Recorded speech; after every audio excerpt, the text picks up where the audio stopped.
might be in the documentary. Oh, yeah, we might get a little panoramic. All right, just let me know at any time if you don't see comfortable with it. So again, my name is Elijah Coles Brown. I'm a 13-year-old national motivational speaker. I own my own company. I'm the CEO of Dreamers Imagine. My business cards should have been passed around so you would be able to see my company and all my information on it.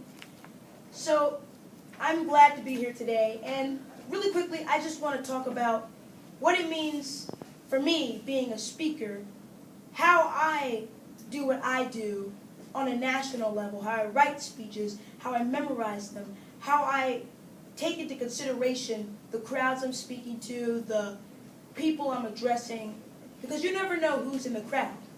So you have to get your all every single time, whether it be 1 or 1 million.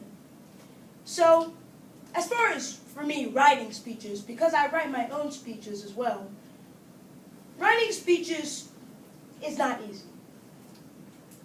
Writing speeches requires hard work, it requires dedication, and it requires a lot of time that you need to set aside to dedicate to writing your speeches.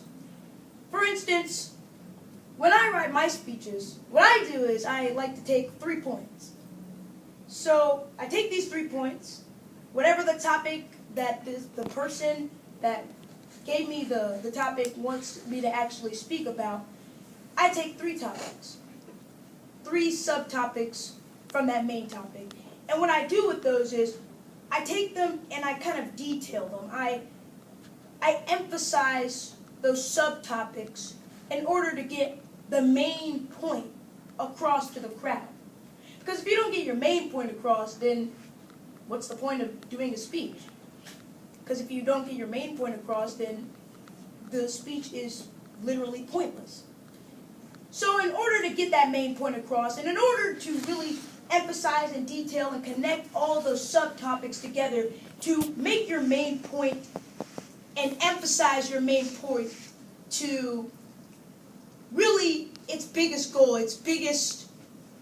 the biggest it could possibly be, the best it could possibly be, you need to make sure that you research.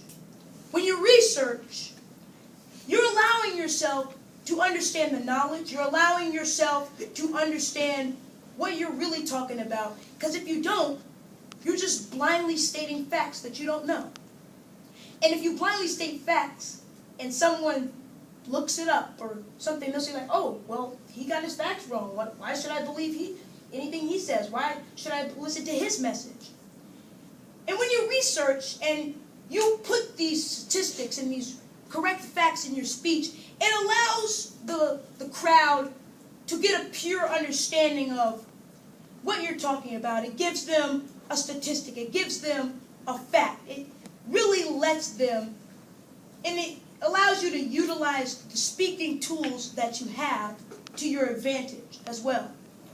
So after I do that and I send a draft over, and sometimes they'll tell me, oh, well, maybe you do this. I don't want you going in this direction, or I like that direction, but how about you do this? When I send the draft to the person or those persons that want me to do the speech and I get the direction that I need to get going, it allows me to properly finish the speech. And I don't know, you probably have heard this a million times, but you have to practice, practice, practice. If you don't practice memorizing it, if you don't even, because with me, it's best that I memorize a speech, because with me, I feel that when I go up and I have a speech in my hand, it doesn't really come off sincere to the crowd. It doesn't show them that what you're saying you really mean from the heart. But when you come up there with no paper in hand, when you come up there with something in your head that you want to give to them, that you want to send them a message, it shows them that you are really focused to the crowd. It shows the crowd that you want them to understand your message and show them that what you're saying is really from your heart. And when they understand that, they're more likely to do what you encourage them to do.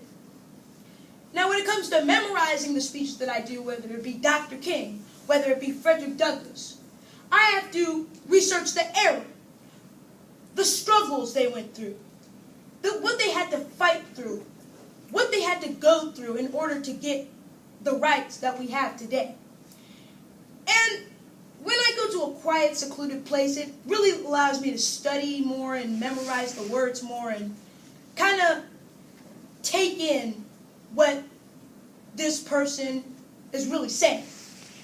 And when I take it in, it allows me to utilize the passion that is being exerted through the words.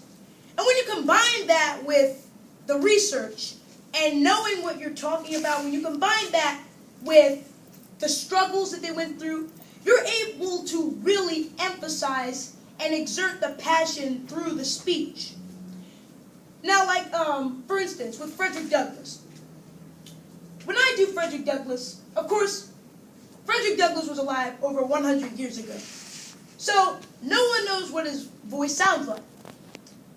But when I am able to memorize the words and take the passion and combine it with those words, it doesn't matter that I don't have the voice of Frederick Douglass.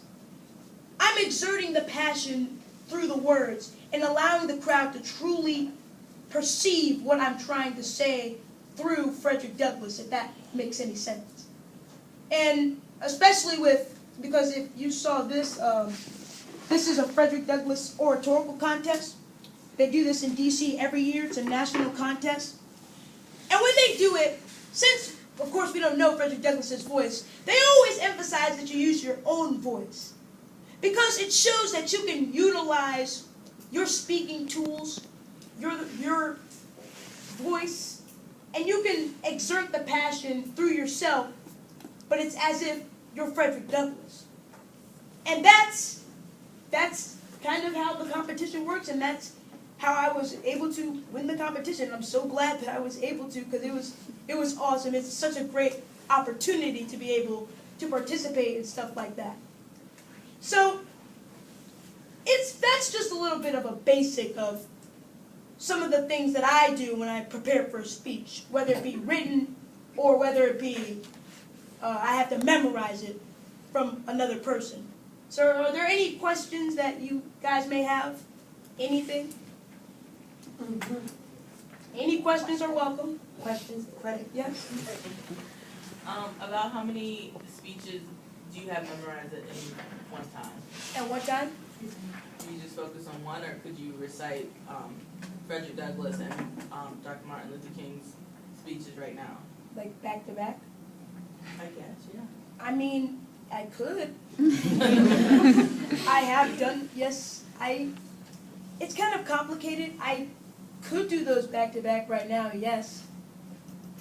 Because I usually, like, especially with Frederick Douglass, I usually just take excerpts of Frederick Douglass, because Frederick Douglass's speeches are, like, long. They're, like, 10 pages long. But I have a few memorized that I could do, like, right now.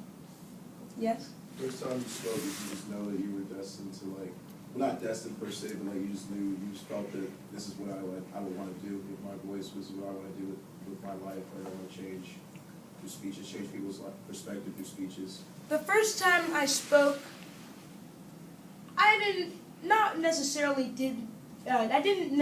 get that vibe, because the first time that I spoke, it was at my church. The youth minister asked me to recite the I Have a Dream speech.